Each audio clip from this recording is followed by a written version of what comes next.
Oldin mana bunaqa bo'lganda, misol uchun pulni ko'paytiradigansiz, ko'paytirib, yana ko'paytirib, keyin oxiri mozorda yotibsiz-da. Hattoki bilasizmi, ko'chadan kelganimda mana o'sha paytda farzandlarim kutib olmasdi. Og'riq shunaqa og'riqki, bu chidab bo'lmagan bir paytda og'riq bo'ladi. Necha yil qiynalgansiz bu muammoga? Bu narsa bilan men 15 yil qiynalganman. 15 yil shu narsa bilan kurashib yurganman. Hattoki ayniqsa ko'proq yosh bo'lishimga qaramay shu holatimda biznes tufayli hattoki damlilar bo'lib qolganmanki, qanaqadir asabiylashsam yoki qanaqadir vaziyatda ham boshim og'rib qizib ketardi. Tijoratim o'sha bankrot bo'lib qolganimdan keyin juda nolga o'tirib qolganman. Hattoki nonga ham vaziyat pul topolmagan vaqtlar ham bo'lib qolgan. Assalomu alaykum, Umid aka, yaxshimisiz? Assalomu alaykum. Ishlaringiz yaxshimi? Yaxshi keldingizmi? O'zingiz yaxshimisiz? Rahmat. Umid aka, biz hozir siz bilan podkast qilishimizdan maqsad lecheniyadan oldingi holatingiz, oldingi umidni, og'riqlari, azoblari haqida, boshdan kechirganlari haqida, o'tmishingiz haqida qisqacha gapirib bera olasizmi? Albatta gapirib beraman. Og'riq va azob tajribalaringiz haqida lecheniyadan oldingi. Oldingi siz oldingizdan kelishimdan oldin meni depressiya bo'lib qolganman. Shu paytda depressiyaga uchrab qolgan edim. Depressiyaga uchrashim sababi menda biznes bo'lgan. Biznesda tushishlar bo'lgan. O'sha paytlarda men katta pul bankrot bo'lganman. Shunda depressiyaga kirib qolgan edim. Shunda men juda halovatimni yo'qotganman. Birinchi o'chirda uyqum halovatim bo'lmagan. Umuman kechasi ham uxlay olmasdim. Ertaga kunni o'ylardim. Nima bo'lar ekan, nima qo'yar ekan, ertaga qanaqa bu vaziyatdan chiqib ketaman degan fikrlar bilan, o'y-xayollar bilan uyqu bo'lmasdi ham. Uyqu ham bunaqa turganimda ham halovat bo'lmasdi. Ertaga kunni o'sha o'ylayverardim, asabiylashardim, siqilardim. Oilada ham halovat yo'q edi. Farzandlar bilan munosabat yaxshi bo'lmagan. Va shu o'ylab siqilaverganimda meni shunaqa bo'lardiki, ko'p o'ylab shu vaziyatga kirganimda yuraklarim shunaqa senchib orishib boshladi. Doktorga bordim, murojaat qildim. Doktorga ko'rsatsam, hech narsa yo'q dedi. Ozgina asabiylashgansiz dedi. Lekin bu og'riq shunaqa og'riqki, bu chidab bo'lmagan bir xil paytlar og'riq bo'ladi. Ayniqsa bu asabiylashganda bo'ladi. Boshim og'riydi. Mana shu tomog'imda narsa tiqilgandek bo'lardi. Xuddi nimadir turibdiki, o'tolmayotgandek tiqilib turardi. Va eng meni og'rigan joyi mana masjidimda qattiq toshga o'xshagan narsa turardiki, ko'krak qafasi. Ko'krak qismatimda masjidda qattiq narsa turardiki, hattoki bir tushunmasdim bu nima bu. Asabiylashganimda bu jahl bo'lganda yoki nimadir muammolarga kirganda, bir narsani o'ylayverganimda yoki yechim topa olmaganimda shu narsa menga juda og'riq berardi. Lekin doktorga borsam bu narsani o'pka deb o'ylaganman, lekin bunaqa narsa yo'q. O'pka yaxshi, toza. Lekin mashtim og'riydi. Lekin bilmasdim nimaligini. Va men borib ko'pgina doktorlarga borganman, nevropatologga borganman, doktor yozgan. Unaqa jiddiy misol ko'rganimda kasallik ko'rinmaydi, lekin holatim, ko'rinishim, ruhiyatim juda og'ir edi. Yomon edi. Bu doktorga borardim, davolanardim, ozgina vaqt o'tardi. Yana qanaqadir vaziyatlar shunga o'xshagan bir asabiy vaziyatlar kelib qolsa yoki oila bilan munosabat kelib qolsa, yana o'sha narsa takrorlanaveradi. Yana takrorlanardi. Men dori ichardim, boshqa narsalar qilardim, shu doktorlar aytgan vazifalarni bajarardim. Ochiq havolaga chiqqan yerda ochiq havolaga ham chiqib kelardim. Lekin bu narsa meni tark etmagan. Necha yil qiynalgansiz bu muammo bilan? Bu narsa bilan men 15 yil qiynalib yurganman. 15 yil shu narsa bilan kurashib yurganman. Hattoki meni ishim yaxshi bo'lib ketgan vaziyatda ham shu muammolardan chiqib ketganimda, lekin ruhiyatim hali ham o'sha qanaqadir asabiy bo'lib qolsam yoki kelishmovchilik yoki biznesda nimadir kelishmovchilik bo'lganda ham, lekin baribir ham o'sha asoratini, o'zini simptomini menga ko'rsatib turardi. Lekin doktorga borsam, asabiylashgansiz, shunga ozgina mana shunaqa narsa bo'lib o'tib ketadi deb aytaveradi. Faqat doktorlarga borganmisiz yoki tabib, har xil yo'llarga? Tabibga ham borganman. Ularga ham kirganimda shu ozgina o'lchashgan, qarashgan, qanaqadir o't guyohlik berilgan. Men ham ichganman vaqt soat, qanaqadir vaqtli. Lekin hech narsa o'zgarish bo'lmagan. Ayniqsa ko'proq yosh bo'lishimga qaramay shu holatimda biznes tufayli hattoki damlilar bo'lib qolganmanki, qanaqadir asabiylashsam yoki qanaqadir vaziyatda ham boshim og'rib qizib ketardi. O'lchatsam damlini oshib ketgan. Tushunmasdim o'zimdan o'zim. Va shu holatda men juda qiynalib, juda masala vaziyatlarni yecha olmay, azoblanib qiynalib yurganman shu. 15 yil qiynalgansiz. 15 yil qiynalib yurganman. O'sha paytda qanaqa mana o'zingizda yordamsizlik his-tuyg'ulari o'tganmi? O'sha haqida gapirib bera olasizmi ozgina? Yordamsizlik his qilganman. Ko'pincha o'zimni tijoratimni o'sha bankrot bo'lib qolganimdan keyin juda nolga o'tirib qolganman. Hattoki bir vaziyat bo'lib qolgan, qo'pol qilib aytgan, mani netishga ham mana qiladi. Hattoki nonga ham vaziyat shu pul topolmagan vaqtlar ham bo'lib qolgan. Shunda o'ylayverib, yon atrofdagilar bilan kimdir menga yordam berarmikan yoki kimdandir menga bir xuddi men stradaniya odamga oldiga kelib bir yordam ko'rsatarmikan yoki bir ana qilarmikan degan fikrlar bo'lardi. Lekin hech kim kelmagan. Men o'zim taklif bilan chiqqan odamlarga ham, misol meni bankrotligim hisobiga, misol ishim yo'liga hisobiga hattoki gaplashishmagan ham. Hop deyishgan. Munosabatlar ham o'zgarib ketgan. Hattoki endi odamlar bilan kecha gaplashib turgan insonlaringiz bilan sizga bo'lgan munosabati o'zgarib qolgandan keyin men bu hayotda faqat pulmikan degan fikr bo'lib qolardi. Qanaqadir insonni puli yoki nima desa bo'ladi, qanaqadir obro'si bo'lsagina o'shanda muomala qilinadi yoki munosabat qilinadi degan fikr bo'lib qolganki, o'sha kimgadir o'sha murojaat qilish men uchun o'sha umidsizlikka aylanib qoldi. Va shu ahvolda men ancha 1,5 yil, 2 yilga yaqin o'zim bilan o'zim kurashib, uyda juda qiyin ahvolda yashagan edim. Hattoki ko'chaga chiqishga ham uyalardim. Negaki meni oldingi hayotimdagi yashab sharoitimni ko'rgan odam hozirgi hayotimda yashaganimni birov tushib qoldi, bankrotga tushib qoldi desa ishonmasdi. Qo'ysangchi bo'lmagan gap der.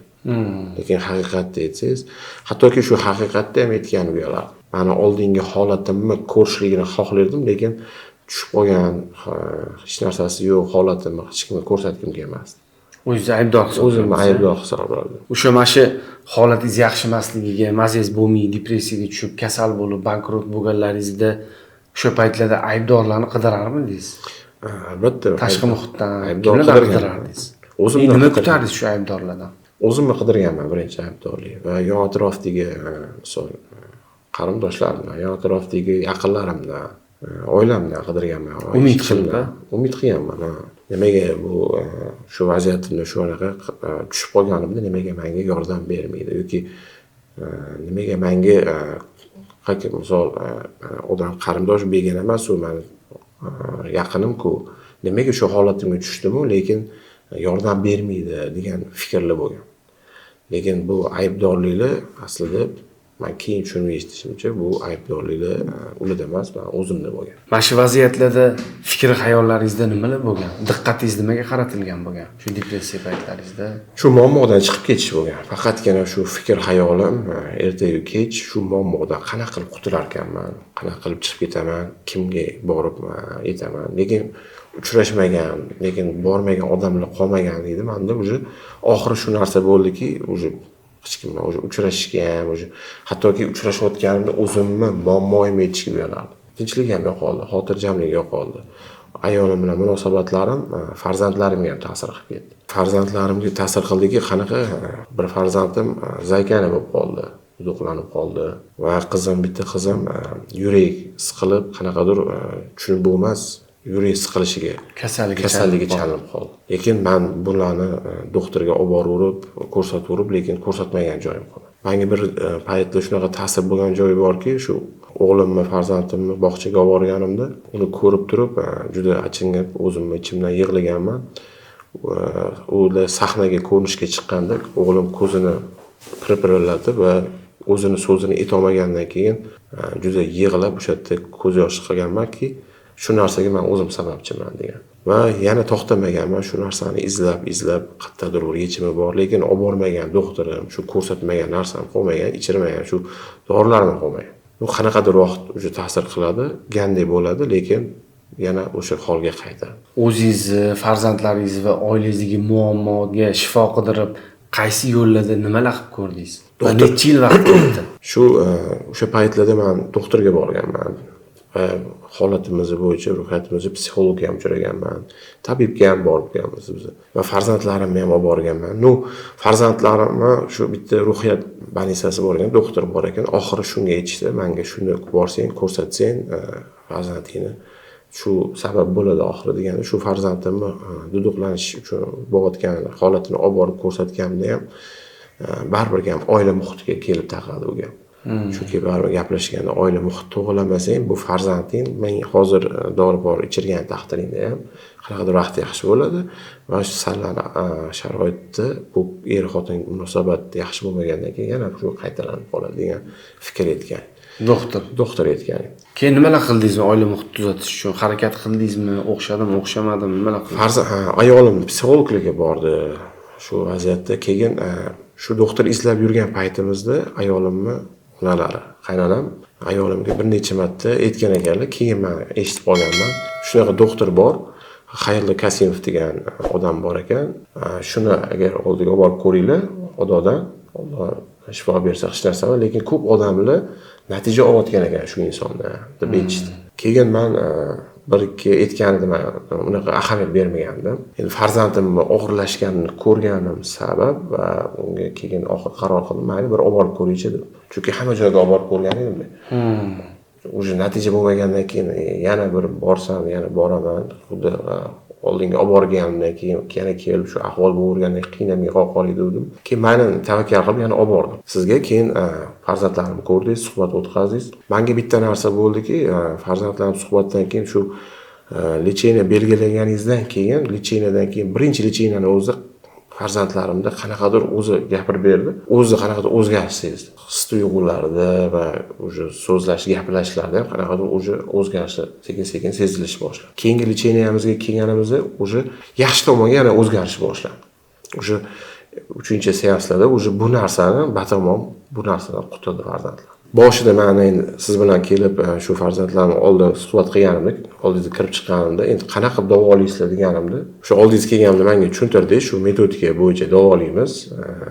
Xohlasangiz meni ko'pgina odamlar davolab kelyapmiz, sababchi bo'lib kelyapmiz deganingizga keyin men boshida ishonmagan edim. Mayli shundan bir tavakkali qilib ko'ray degan fikr bo'lgan edi va keyin shu kirdi, sizdan lecheniya oldi. O'sha birinchi lecheniyadan o'zida o'zgarish his qildi.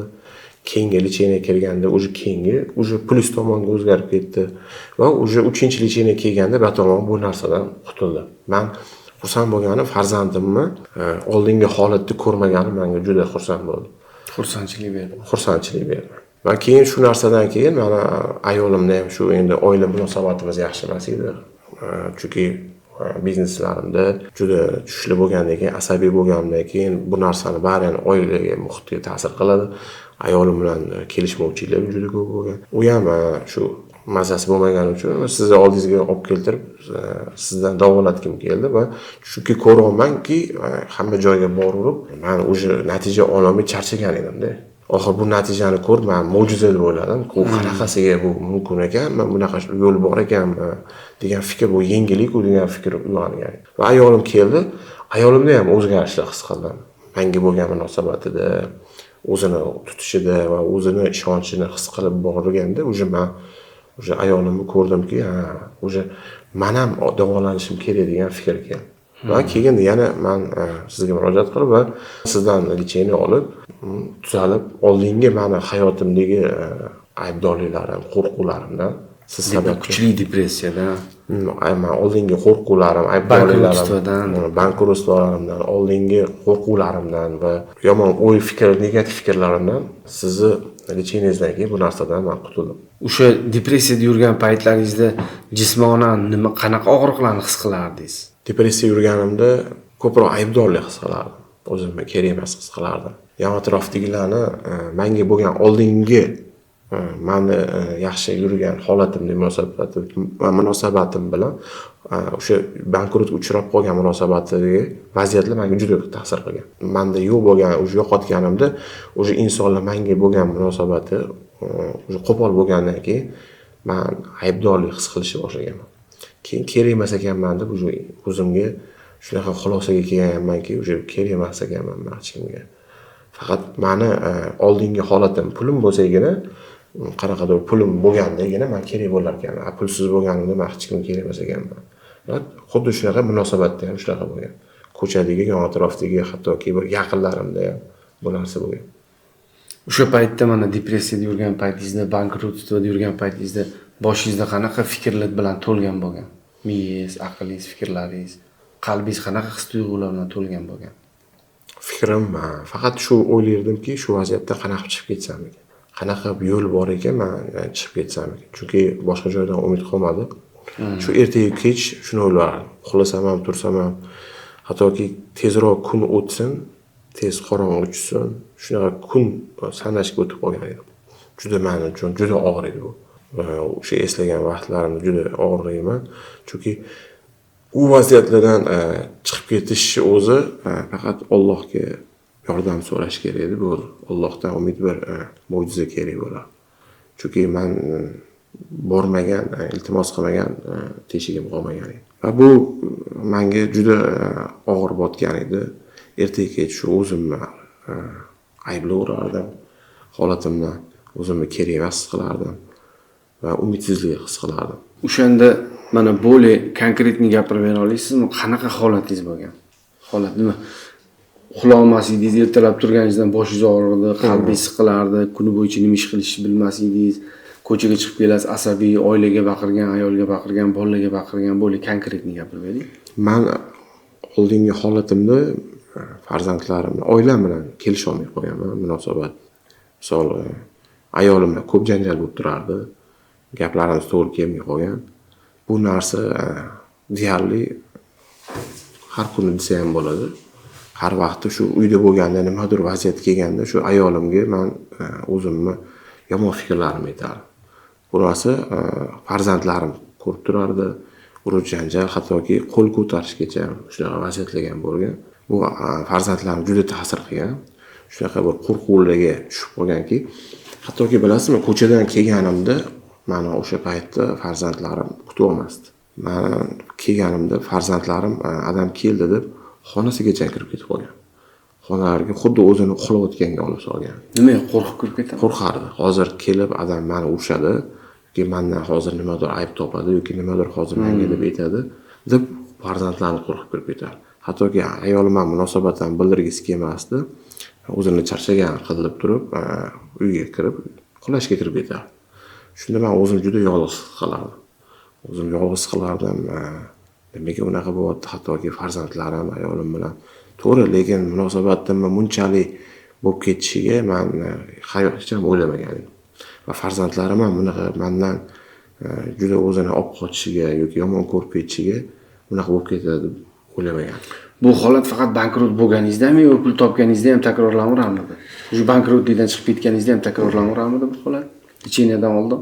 Bu narsa meni bu vaziyatdan chiqib ketganimdan keyin 1,5 yildan keyin bir sabab bo'lib, men bu vaziyatdan chiqib ketdim.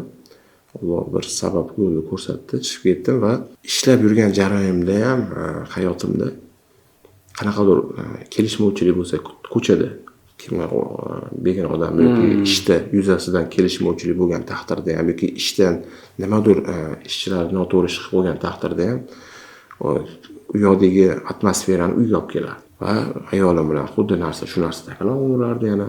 Oldingachalik emas-ku, lekin baribir ham orada munosabat yaxshi bo'lmay qoladi. U farzandlarim bari ham ko'rardi. Shunda ham asabiylashaverardim. Shunda ham o'zimni og'riq, mana shu asabiylashganimda shu og'riqlar his qilishni boshladim. Yuragimda og'riq, boshimda qattiq bir siqilish, o'zimni qon bosimim oshib ketgan. Mana shu ayniqsa mana shu ko'krak qismimda qattiq siqib og'riydi. Qattiq bir asabiylashib, bir kirishib ketib qolsam, shunaqa og'riq his qilardim o'zim. O'sha depressiyadagi paytlaringizda oynaga qaraganingizda o'zingizni qanaqa ko'rardingiz oynada? Oynada o'zimni ko'rganimda uzoq ko'p qarab tura olmasdim.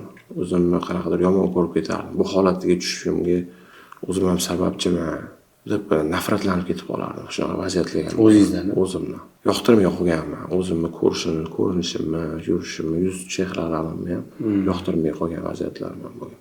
O'sha paytda depressiyada bo'lgan vaziyatlaringizda, bankrot bo'lgan vaziyatlaringizda yaqinlaringiz qanaqa gaplar aytishgan sizga? Nimalar deyishgan? Yaqinlar qo'yishganmi, chiqarib yuborishganmi yo'ldan? Nimalar bo'lgan? Yaqinlarim menga ishonishmagan, ko'p ayblashardi. O'zing shu narsaga sababchisan.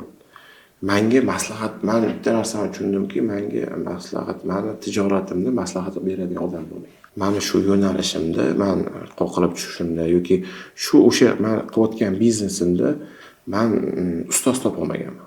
o'zimni shu yo'nalishimda, chunki bu men uchun yangi yo'nalish bo'lgan tanishlar, o'zimni biznes sohamda o'sha qotgan odamlar maslahat olib kelardim, undan so'rab nima qilardim, lekin biznes bilan hayotni yo'nalishi bilan etib turadigan menga ustoz bo'lmagan.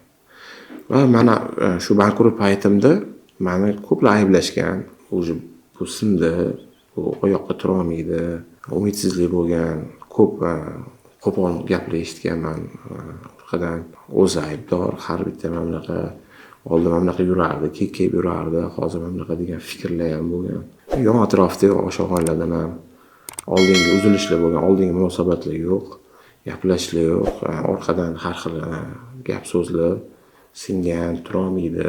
Bu insonga unaqa paytda ruhiyatiga juda ta'sir qiladi. Chunki men kimdirdan menga bir yordam kutganman. Kimdir meni kelib, xuddi maslahat berib, olib chiqib ketadi degandek shunaqa fikrlar bo'lar. Lekin men noto'g'ri o'ylagan ekanman.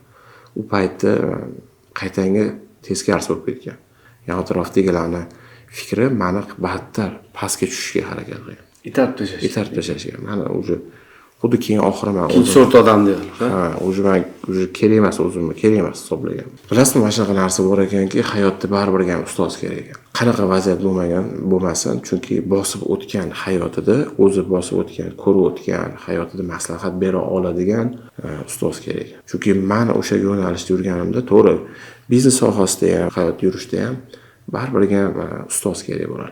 Men o'sha paytda o'zimning xatolarimdan ustoz topolmaganman. Uni qilganman, maslahat beradigan men ustoz topolmaganman deb o'ylayman o'zim hayotimda. O'zim ham unaqa qidirmaganman, lekin bir ikkita odamlar to'g'ri bir xil paytda maslahat bersa ham, o'zim bilaman, o'zimning gapim to'g'ri, o'zimning fikrim to'g'ri, men to'g'ri ketyapman degan o'y fikrlar bo'lganman. Shuning uchun berishgan, men bir xil paytlarda ham o'zim ham tan olmagan vaziyatlarim ham bo'lgan. Lekin baribir ham hayotda va o'sha yo'nalishda baribir ustoz kerak. Chunki yo'lda ketayotganda qayerda chuqur borligini va qayerda tikon borligini ustoz aytib turadi. Yoki shu holatda tushgan vaziyatda ham qanaqa qilib chiqib ketish yo'lini ustoz bilan maslahatlashdi. Agar ustozi bo'lsagina, o'sha hayot tajribasi bor odam ustoz bo'lsagina chiqib ketsa bo'ladi. Nima deb o'ylaysiz, mana shu depressiyaga kirib ketishingizga, bankrot bo'lishingizga qaysi asosiy 3 ta sababchi bo'lgan? Ko'p men o'yladim shu to'g'risida. Bu hayotda ko'p narsani bo'lib, chestlik bo'lish kerak.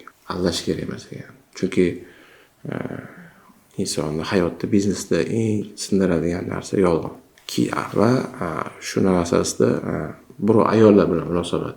Bu narsa ham juda chuqurlikka olib kirib ketadi. Va kiydirish, birovni xuddi sizga bergan bir insonni yaxshiligini suiiste'mol qilib ketish. Hayotda 3 ta narsani mana shuni tushunyapti.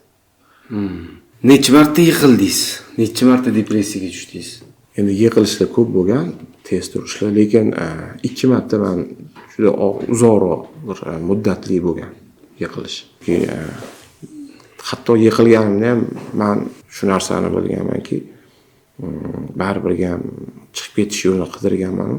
Lekin kichkina summa bo'lmagan, katta summa bo'lgan, baribir tushganda kichkina summa bo'lmagan. Endi shu yiqilganda hamma narsangiz bilan yo'qotib yuborasiz. Shu kirib ketasiz, biznes qilasiz, nimadir bo'lasiz, kirib ketasiz. Men shuni tushunib yetdimki, mana shu hayotda umuman chestlik bo'lish kerak ekan va sherikchilik qilgan taqdirda ham yoki bir kelishuv bo'lgan taqdirda ham kiydat qilish kerak emas ekan, aldash kerak emas ekan. U narsa va va'daga vafo bo'lish kerak va ayollarga yurish kerak emas. Shu narsani agar qilmasagina inson to'g'ri yo'lda. Chunki bilasizmi, insonni shu yolg'onlari, shu birovni bo'lgan oldingi yomon g'arazli fikrlari inson bilan masalan uxlatish yoki bir yolg'on gapirish yoki aldash, bu insonni men keyin tushunib yetdimki tub-tubida yosh ekan. Lekin bu narsani insonni rivojlantirishga, o'sishiga qo'ymas ekan. Qanaqadir vaziyatdan chiqqandek bo'lasiz, zo'r bo'lasiz, lekin oldingi shu holatingiz, siz qilgan ishlaringiz, oldingi xatolaringiz, o'sha narsa baribir ham o'sishingizga ta'sir qilar. Chunki birovni qilgan ishlaringizni qo'rqib yashaysiz, ayblab yashaysiz, vaziyatlarni ko'rib turib, xuddi maskada yurgandek yurasiz. Mana insonni sotqinlik, mana qarang, inson bir narsa sotsa, o'zi mana oilasini ham sotadi, ayolini sotadi, ishini sotadi, farzandini sotadi, hayotda tijoratini ham sotadi, hattoki o'zini ham, vijdonini ham sotadi. Sotqinlik shunaqa narsa. U tub-tubida yashaydi. O'ylaydiki, insonlar yolg'on gapirsam yoki biror narsa qilsam ekan, hech kim ko'rmadi, bilmadi, u odam ham bo'ldi, bilmaydi, hech kim bilmadi deb o'ylar ekan. Dunyo o'ylaydiki, keyin ko'rildi, bo'ldi, hech narsa. Lekin men qachonki sizdan lechini olganimdan keyin bildimki, dunyo kichiklanadi. Bu narsani tez qaytib kelish kerak. Qaytib bu narsa o'ziga qaytib kelishi kerakligini men tushunib yetdim. Mana Umid aka, mendan lecheniya olganingizdan keyin hayotingizni qanaqa jabhalari sekin-sekin o'zgarib ketishni boshladi? Menda birinchi o'zimda his qilishni boshladim. O'sha xavotirlarim, qo'rquvlarim, hattoki uyqularim ham yaxshilanishni boshladi. Hattoki oldingi og'riqlarim, misol o'sha yuragimda sanchaqlarim, mashtlarim, toshdek qotib turadigan narsalar o'zimni mashtda bo'shliq his qildim. Hech narsa yo'q, qanaqadir bo'sh yurgandek, xotirjam, yengil yurgandek his qildim. Hattoki qon bosimlarim bor edi. Davleniyam bor edi. Yo'q, davleniyam shu narsa lecheniyangizdan keyin yo'q bo'lib ketdi. Yana meni yutug'im hayotimda oilamdagi munosabatim to'g'riladi. Meni yana yutganim oilaviy lecheniya olganimiz bizni oilaviy yutug'im bo'lgan deb o'ylayman. Chunki bir-birimizni tushunishni boshladik. Oilamdagi oldingi holat urush janjalliklar u narsani faqatgina gap so'zi bilan, chiroyli muomala bilan yechiladigan bo'ldi. Chunki usiz ham yetsa bo'ladigan narsalar bor edi. Farzandlarim ham xursand. Qaytanga hozir men ishdan kelsam, farzandlarim meni shuna xursand bo'lamanki, quchoqlab bir kutib o'tiradi. Telefon qilib, "Ada kelyapsizmi deb shu ishingni bosishi bilan, qo'ng'irog'ini bosishi bilan biladiki, men keldim, kech payt kutib olishadi. Men juda bundan xursandman, men minnatdorman bu narsa. Oldinchi, lecheniyadan oldin. Oldin lecheniyadan oldin men farzandlarim kech payt kelganimda o'zida meni eshitganida, shu ovozimni men keldim deganimda o'zida bolalarim uxlashga kirib ketadi. Bu narsani menga qachon aytishdi? Bu lecheniyani olib bo'lganimdan keyin bir o'tirib, gaplashib o'tirganimizda farzandlarim, "Ada bilasizmi, bizni oldingi holatni men endi so'radim-da, nimalarim meni bir o'zgardi?" deb farzandlarim so'rasam, aytdiki, "Ada bilasizmi? Siz kelayotganingizni bilganimizda biz o'zimizni uxlaganga solardi. Xohlamasdi, qo'rqardi hozir bizga nimadir bo'ladi va o'shalar qo'rqardi sizdan" deydi. Va men shu yana yutug'im, ya'ni katta yutuqlarimdan oilamni saqlab qolganim. Meni katta yutug'im. Lecheniyadan keyin dunyo qarashingiz qanaqa o'zgarib ketdi yaxshi tarafga? Oldin meni dunyo qarashi bitta mana shu yo'nalishda qarash bo'lsa, misol bir narsani muammolarga qaratilgan bo'lsa va hayot men uchun kun-tun xuddi qo'pol aytgan chorniy bel edi. Xuddi rangsiz edi. Hayot bir xil o'tadi. Xuddi ana sug'ur kinosi bor-ku, den surka bu aylanib kelaveradi, o'sha holat bo'laveradi. Shu holatda yashaymiz, turamiz, yotamiz, shunaqa. Siz lecheniyadan keyin men o'sha mana shu fokusim yon atroflarga ochildi. O'sha bu yoqqa qaraydigan bo'ldim, bu yoq tomonni, tabiatni ko'radigan bo'ldim. O'zim bir to'g'risini aytsam, nafas olishimni his qilishni boshladim. Oilam qadrliligini tushunib yetdim. Lecheniyadan keyin nimani ko'proq angladingiz? Nimani tushunib yetdingiz? Lecheniyadan keyin oldingi holatlarim, xatolarimni ko'rdimki, juda ko'p joylarda men noto'g'ri ish qilganim. O'sha boya aytib o'tganimdek yolg'on, shu har xil bo'lar bo'lmasdan, misol kidat qilish yoki bir nima deydi, ayollarga borib yoki shu men o'ylardimki, bu narsani hech kim bilmaydi, hech kim ko'rmaydi, faqat bo'ldi, bu bilmadi, o'zimda qoldi deb o'ylarkanman. Hech kim bilmadi. Lekin men bildimki, bu narsani bari Alloh ko'rib turibdi. Bu narsani bari ham shundoq qo'yilmaydi. Bu narsani buni javobi bor ekan. Va shu narsalarni men ko'rib chiqib, tushunib yetdimki, bu yechim emas ekan. Yechim faqat rostgo'ylikda, to'g'ri so'zlikda va va'daga vafo va kelishgan ishni qilish.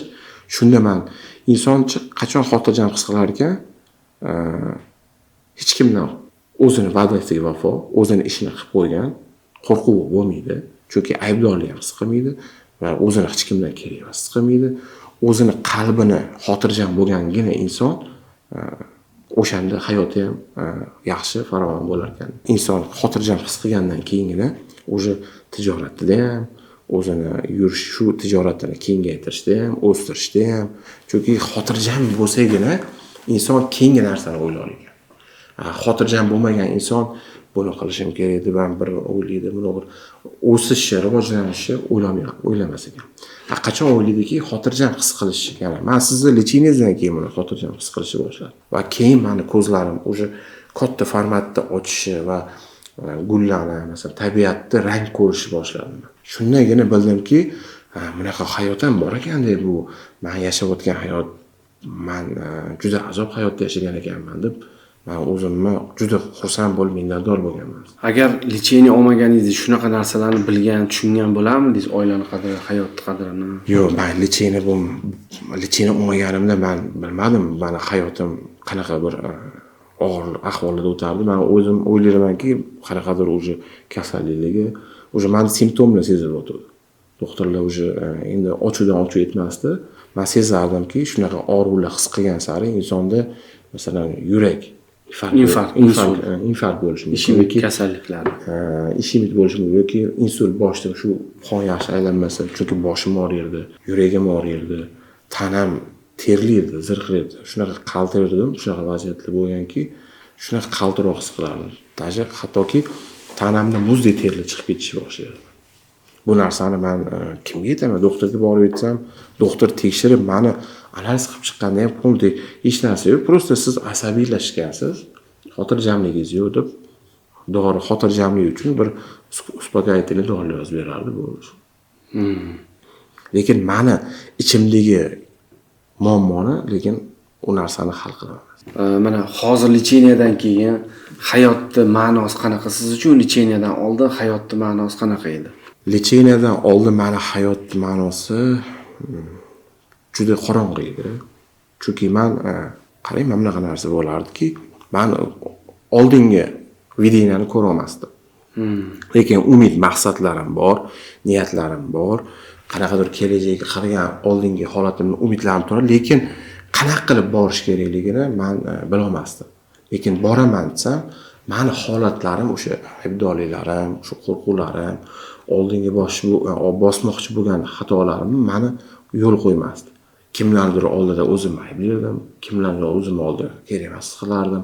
Yon atrofdagi qarang, shunaqa narsa bo'lganki, yon atrofdagi muhitlar, insonlar ham fikri qiziq bo'lib qolganda, nima deydi? Men buni qilsam nima deydi? Yoki buni qilsam nima deydi degan fikrlar bilan ham yashaganman-da. Hattoki shu narsa ham meni o'stirmagan. Hattoki to'g'ri yo'lni ko'rsam ham shu narsani qilsam, balki shu to'g'rirog'i deganimda, to'xta, bu hozir uni eshitsa bu nima derkan, buni eshitsa nima deydigan fikrlar meni to'sib qolgan. Lecheniyadan keyin qanaqa angladingiz hayotni qadrini? Lecheniyadan keyin hozir umuman farqi yo'q. Birovlarning fikri, birovni men faqat o'zimni fikrim va xato qilsam ham hayot tajribasidan o'ta olgangina inson, shu narsani ko'ra olgan odamgina o'sha inson menga maslahat bera oladi. Chunki boshqa inson bilan men bunaqa hayot borligini men tushunmagan, bilmagan edim. Hatto borligini ham o'ylamagan. Va boya o'tganimda men o'zim ham imkonim bor, pul topganimda ham menda oilamda tinchligim bo'lmasdi, xotirjam bo'lmasdi. Kelishmovchilik bo'lardi. Yoki biron bir shu oldingi vaziyatlarimdagi ayolim bilan munosabatlarim yaxshi bo'lmagan. Farzandlarimga juda qo'pol munosabatda bo'lardi. Xatolarini, u narsani tushuntirish kerak bo'lgan vaziyatlarni men qo'pol munosabat bilan yoki hattoki qo'l ko'tarish bilan ham yakunlagan. Mana shu lecheniyadan oldin qanaqa ruhiy inqirozda bo'lgansiz? Ruhiy qiyinchilik, ruhiy siqilish qanaqalar boshdan kechirgansiz? Juda tubanlikka kirib ketib qolganman. Kundan kunga men pastga cho'kayotgandek bo'lgan. Bu ruhiyatim juda men hattoki endi jonimga qasd qilish o'ylamaganman-ku, lekin bu vaziyatdan chiqib keta olmasam kerak degan o'sha umidsizlik paydo bo'lib qolgan. Bu og'riqlar bo'lib, shu narsalarni hattoki ko'chaga ham chiqa olmasdim. Yoki kimgadir masalan o'sha oilaga ham qo'shila olmasdim. Negaki men oldingi holatimni hozirgi mana shu pulsizlik yoki tushib qolgan bankrotsamni hozir nima deydi ular orasida. Bir borganimda men shunaqa munosabat ko'rganmanki, oldingi menga qilgan munosabat bo'lmagan. Soxtalik bo'lgan. Shundan keyin tushunib yetganmanki, Rashid hayotda ko'pda o'ylagan pul.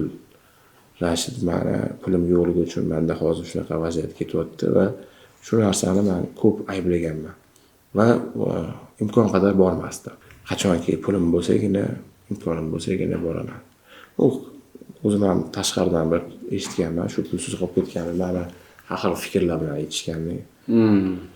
Va keyin imkonim bo'lgandan keyin pul topib zo'r bo'lib yaxshilanib, yana yaxshi bo'lib ketgandan keyin o'sha davraga kirganimdan keyin oldingi holatga yana qaytib, yana munosabatlar. Lekin men tushunmaganmanki, u menga men atrofdagilar do'st emas ekanligini, soxtaligini tushunib yetganman. Faqat manfaat uchun. Faqatgina manfaat uchun ekan. Faqat imkon, puling bo'lsagina sen bilan agar imkoning bo'lmasa, Shu payt depressiyada yurgan paytlaringizda o'z joningizga qasd qilishga harakat qilganmisiz? Depressiyada yurganimda yo'q, jonimga qasd qilishga harakat qilmaganman, lekin o'lib qolishim mumkin degan fikrim bo'lgan. Shu holatimda, chunki shu og'riqlarga chidab bo'lmasdi. Bosh og'rig'iga men buni hozir aytib bera olmayman, qanaqa bir og'riq his qilganimni. Tasavvur inson bilgan odam biladi va agar shunaqa bir og'riqlardan, mana simptomlardan boshim og'riq, yuragim, mana shu tomog'imda nimadir tiqilish, mana shular og'riqlargandan men bu ketishimda kundan, chunki yaxshilanmasdi, kundan kunga endi doktorga ham bora olmaysiz, imkoningiz yo'q. Shu borganda vaqtida ko'rganda bergan dorilarni ichganman, yana ichaman. O'sha borishga imkonim bo'lmagan, o'sha doktorga ham. O'sha men kasal o'lib ketishim mumkin degan shunaqa fikr bo'lgan. Shundan qo'rqaman. Nimadir kasalga uchrayman, yoki yurak kasaliga, yoki bosh nimadir insult bo'lib, nimadir bo'lib kasal uchrayman. Hattoki men siz oldingizga kelganimda vaznim ham og'riydi, ko'rinishim o'sha xunriydi, o'zimni men ko'rib o'zimdan uyalib ketardim. Siz oldingizga ko'rib kelganimda hatto aytgansizki, sizda o'sha simptom boshlanibdi, sahr o'sha boshlanibdi, sahr ko'rinishi sizda o'sha boshlanishi bu etadi deganingizdan keyin men o'sha yetib kelibman degan fikrga kelgan. Shu lecheniya olganimdan keyin men o'sha xotirjam his qilganimdan keyin o'sha sog'lig'im ham qaytishni boshladi. Hozir o'zimni tiklab oldim va hayotga boshqacha o'sha oilamga, munosabatimga, hattoki yon atrofdagi kimdir munosabat bildirsa ham men o'sha e'tiborsiz o'sha bo'lgan bo'lib qoldim. E'tibor qilmaydigan bo'lib qoldim. Mana mendan lecheniya olganingizdan keyin nimalarni o'rgandingiz, nimalarni tushunib yetdingiz? Men birinchi hayot qadrliligini tushunib yetdim. Oila qadrliligini tushunib yetdim. Bor narsani imkon qadar shu qadrlash kerakligini tushunib yetdim. O'sha men aytdim-ku, bo'lma shunaqa ochildiki, tabiatni his qilmagan ekanman. Tabiatni o'sha ko'rib turib his qilishni boshladim. Va shu narsani boriga shukr va qadrlash kerakligini tushunib yetdim. Oilani, o'zimni, farzandlarimni, yaqinlarimni qadrlash kerakligini tushunib yetdim. Siz oldingizga farzandlarim lecheniya oldi, ayolim va o'zim olganimdan keyin oilamni yaxshiladi. Va menga bu yo'nalishni sizga ko'p esingizda bo'lsa bir aytardim. Shuni yo'nalishni kengaytirib bir odamlarni qanaqa qilib olib kelish mumkin? Bu narsaning yo'li bor ekan-ku, qutulsa bo'lar ekan-ku, imkoni bor ekan, qanaqa qilib bir odamlarni sizga tortsa-yu, olib kelsa-yu shu narsadan qutulsa degan sizga bir aytganimda, siz aytdingizki, men yaqinda insonlarni o'sha davolash kursi ochaman, shuni yo'nalish bo'yicha coaching ochaman, o'qitaman o'zim deb aytganingizni men eshitib xursand bo'lib ketgan. Birinchi bilasizmi menga fikr kelgan. Bu narsani hozir o'rganib qo'ysam, menga yaxshi ekan, men ayolimni, bolalarim yoki yon atrofdagi yaqinlarimni davolayotganman degan fikr kelgan. Va o'shanda qaror qilganman, shu narsani o'rganaman degan. O'sha o'rgansa bo'ladi va bu narsa bilan davolanib insonlarga qanaqadir hayotda farovonligini, yo'li borligini, bu imkoni bor ekan bu narsadan chiqib ketish kerakligini ularga ko'rsatgim keldi ular. Shu yo'lda mana bu yo'lda emas, bu yo'lda yo'l bor ekan degan narsa ularga ko'rsatgim keldi. Va Shu narsadan o'qidim va men sizda yurganimda shu narsadaki men o'zim uchun qirsam va insonlarni o'qib chiqqanimdan keyin sizdan menga o'sha vaqtda berdingizki, odamlarni menga davolanishga kelishdi insonlar. Men insonlarni birinchi marta davolanib rahmat aytib ketgandan keyin bu men uchun qanaqadir yengil, miyamda qanaqadir sig'ib olmagan yengil edi, qilg'izimda bo'ladi. Qanaqa qilib men bitta insonni hayotini, misol og'rig'ini, qanaqadir og'rig'ini Alloh men sababli Alloh shifo berib, men sababli tuzalib ketganiga men juda bir hayron qolganman va rahmat aytib ketib, men xursand bo'lganmanki, bu narsani yordam bersa bo'lar ekan, imkon bor ekan degan menda yanada umid oshib bordi. Va boshida keyin shunaqa vaziyat bo'ldiki, bo'ldi, buni ozgina o'rganib oldim. O'zim bilib oldim, qani endi o'zimga bir chiqib, o'zim shu yo'nalishda qilib ketsam bo'lar ekan degan fikr bo'lgan. Keyin o'sha odamlardan yaxshi eshitgandan keyin o'yladimki, bu narsani biznes qilib olsa ham bo'lar ekan. O'sha odamlardan davolayapman, qo'limdan kelyapti, qilsam bo'lar ekan. Shu narsani qilib, o'zimga bir yo'nalish ochib olib, o'zim qilsam bo'lar ekan degan, biznes qilib pul ishlasam bo'lar ekan degan menda fikr, mana shunaqa g'oya paydo bo'lib qoldi. Keyin ozgina vaqtdan keyin siz bilan shu narsa maslahatlashgandaki, yo'q, bu davolovchilik narsa maqsad pulga qo'yilmaydi. Chunki bu insonlarni davolash kerak. Davolash faqat natijaga qo'yiladi deganingizdan keyin, men keyin tushunib yetdim, insonlarga birinchi natija berish kerakligini. Qachonki pul aytgansizki, pul natijani oqibatida keladi. Qachonki siz insonga zo'r natija bersangiz, bu inson o'zi tuzalgandan keyin o'zi berib ketaveradi bu narsasini. Siz natijaga qo'ying, natijaga qarating deganingizdan keyin men tushunib yetdimki, insonga natija berish kerak. Lekin natija berasiz, har bitta insonda, ya'ni har xil insonlar keladi, lekin har bir insonda har xil kasali bo'ladi va har xil simptomlar keladi. Hayotda ham har xil kechgan bo'ladi. Lekin men lecheniya paytimda ishlash jarayonida baribir ham tajriba kerak ekan va ustoz kerak. Nimaga? U holatda qanaqa insonni davolash kerak, ruhiyatiga qanaqa qarash kerak, u inson bilan qanaqa munosabatda qilish kerak va lecheniya jarayonlarini qanaqa olib borish kerak, qanaqa yo'ldan yurish kerakligini men bilmasdim, to'g'risini aytsam. Men o'ylardimki, o'qishda bo'ldi, shuni olib oldim, shu bitta shuni qilsam, men insonlar bilan sababchi bo'lar ekan, tuzalib ketdi. Yo'q. Bu har bir ishni o'zini qirrasi bo'ladi deganda, bu narsani ham o'ziga yarasha qirrasi bo'lar ekan. Yo'l yo'rig'i bo'lar ekan, maslahatli joyi bo'lar ekan. Bu narsani agar shunaqa vaziyat bo'lib qolgan, bitta odam davolatganimda, endi sizdan maslahat so'ramaganimda, men u insonni shunaqa vaziyat bo'lib qolganki, u insonni qanaqa qilib lecheniyani davom ettirish kerakligini bilmay qolgan.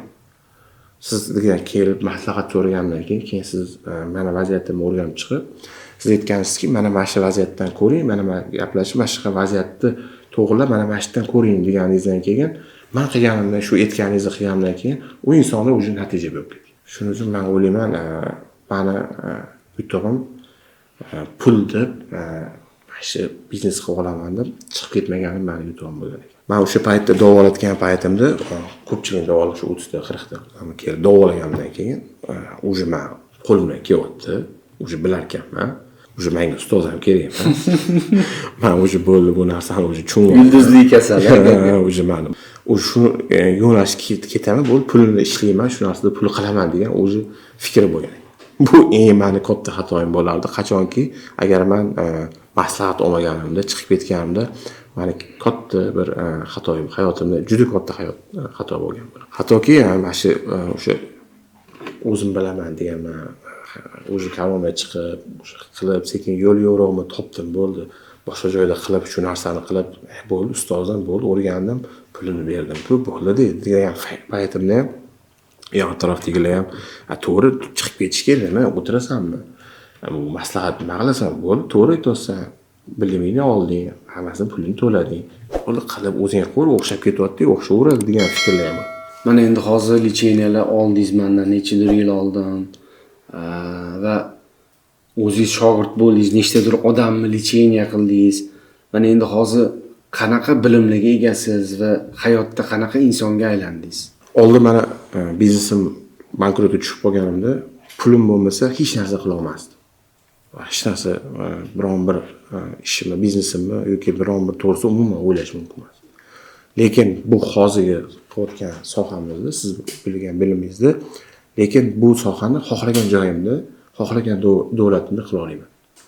Chunki bu narsa men bilan birga har doim haqqadur borsam, insonlarga misol gaplashib, o'sha narsa bemalol davolab ketsam bo'ladi buni. Qarang, aka, mana shu oldin depressiyaga kirib yurgan paytingizda kasbiy charchoqlik bo'larmidi sizda? Bo'lardi, kasbiy charchoqlik. Chunki kun tun ishlardim. Ertalab chiqib ketib, shu narsalarda yuraverdim. Ishxonadagi yetishmovchilik, xodimlar bilan o'sha bir-biri bilan kelishmovchilik, shu xodimlarni muammolarini hal qilib, ishxonadagi muammo tinmas edimda. Shu charchoq, kechgacha bo'lgan shu charchoq meni energiyamni to'kib qo'yardi. Har kuni men uyga kelgan energiyasi yo'q, hech narsa o'sha to'kilgan holda kelardi. Va shu holatda yana ozgina uxlab turib, yana ishga ketishim kerak edi. Men yana shu ishga borardim. Xuddi deng surka borardim, ishxonada xuddi yana shu takrorlanardi. Shunaqa vaziyatga ketaverardi. Endi mana lecheniyalardan keyin hozir qanaqa otaga aylandingiz? Oilaviy muhitlar qanaqa o'zgarib ketdi? Lecheniyadan qanaqa hayotda yashayapsiz hozir? Lecheniyadan keyin bilasizmi, o'sha oilamda xuddi korolga aylandim. Mana bir qadrlaydigan, hurmat qiladigan, o'sha oldinda qo'rqadigan emas, yaxshi sevadigan bir hurmat qadrlaydigan otaga aylandim. Chunki meni ko'rganda oldin nafrat emas, hozir o'zini farzandlarim xuddi kelajagini ko'rgandek yoki bir otam bor, faxrlanadiganday otaga aylandi. Bu lecheniya meni hayotimda ushlab bo'lmas.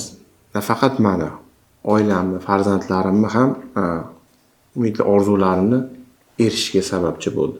Bu lecheniya meni, bilasizmi, hayotimni shunaqa o'zgartirib yubordiki, hattoki dunyo qarashimni keng qilib, hozir bu lecheniyadan keyin o'sha insonlarni ko'rish boshladim. Qanaqa bir insonlarni oldin men insonlarni tabaqaga ajratgan ekanman. Misol nuqsoniga qarab turib, imkon vaziyatiga, puliga qarab turib yoki cho'nchagiga qarab turib. Lekin men sizni lecheniyangizdan keyin insonlarni boricha qabul qilish kerakligini, boricha yaxshi ko'rish kerak, sevish kerakligini tushunib yetdim. Oldin men bunaqa bo'lganda, misol uchun pulimni ko'paytiring degansiz, ko'paytirib, yana ko'paytiring, keyin oxiri mozorda yotibsiz-da. Voy ko'p bo'la qolsin. Lekin bilmayman nimaga ko'paytiryapti o'zi. Shu lecheniyadan oldin menda moliyaviy imkoniyatim bo'lsa ham, pulim bo'lsa ham o'zimdan ayirdim. Hattoki mashinamni o'zgartirishga ham, boshqa mashina olishimga ham yo to'xta deb turib, bu hozir emas, keyin pulimni ko'paytirib olay. Hattoki oilamga misol kerakligini olib berardim, lekin ortiqcha narsa nimadir so'rasa yoki qayergadir olib chiqib kelish kerak desa, hattoki bilasizmi, chet safarlarga ham olib bormagan. O'zim ham bunaqa qizg'anardim chiqishga ham. Bir marta chiqib keldim, bo'ldi. Shu bilan qachon chiqaman, undan ko'ra ishimni qilishim kerak, pulimni ko'paytirishim kerak, tijoratimni qilib olay degan narsalar bilan, shu o'y hayollar bilan yurardim. Hayotda pul masalanligini keyin tushunib yetdimki, u pulni olib inson o'zi uchun ishlatish kerakligini tushunib yetdim. Qachonki inson o'ziga ishlatsagina, o'zini o'sha imkoniyat topib o'ziga ishlatsagina keyin kelish kerak. O'zini hurmat qilsa, qadrini bilsagina va oilasiga e'tiborni berib, o'sha bersagina kelishini keyin men tushunib yetdim. Ungacha undan oldin unaqa narsa yo'q. Tashi ayollarim, farzandlarimga ham keza kelganda misol so'raganda ham pullarimni qizg'anardim. Hattoki o'sha kiyim bo'ldi, olib berdim, shu amallar. Galochka uchun. Ha, faqat galochka uchun. Faqat shu narsa qilib berdim, bo'ldi. Sabr qilaring bo'ldi. Bu yoqda men ishlayapman. Lekin nima sabr qilish kerak? Qachongacha sabr qilinadi u oxiri yo'q narsa. Yo'q. Lekin qarang, mana shu agar siz oldingiz kelmagan, mana shu mashinalar imkon faqat shu bitta mashinada yurgan bo'ladi. Qachonki siz meni tushuntirib berganingizdan keyin men tushunib yetganman. Inson pul topadi, nima uchun? u pulni ko'paytirish uchun emas, inson pulni o'ziga ishlatsagina keyin pul kelishi kerak, keladi deganingizdan keyin bu narsa qachon bo'ldi? Agar licheniyadan oldin aytganingizni men tushunmasdim. Licheniyadan keyin bo'layotgan narsa agar tushuntirganingizdan keyin men haqiqatda menda o'zimga olishni boshlaganimdan keyin pulimni olgan imkoniyatlarim ochilib ketdi. Bizneslarim, savdolarim yoki bir yo'llar ochilib ketdi. Shundan keyin yanada ko'proq pul topishga o'sha biznesda pul kelishni boshladi. Va oilasiga ishlatsagina keyin pul kelishi ko'payishi boshladi. Men u paytda tushunmasdim. Meni hayotimda shunchalik o'zgarishimga, o'zligimni topishimga va oilamni hayotini o'zgarishiga sababchi bo'lganingizga va oilam, ayolim, farzandlarimni baxtli hayotda yashashiga sababchi bo'lganingizga va men o'zimni davolovchi yo'limni topganimdan men juda xursandman va sizga kattakon tashakkur, rahmat deb qolaman ustoz. Sizga ham kattakon rahmat. Umringiz uzoq bo'lsin. Harakat qilganingiz uchun, o'zingiz ustida ishlab, to'xtamaganligingiz uchun, ya'ni javobgarlikni o'zingiz bo'yningizga olganingiz uchun sizga ham kattakon rahmat. Rahmat sizga ham ustoz. Sog' bo'ling. Sog' bo'ling. Bolalaringiz yaxshi. Rahmat.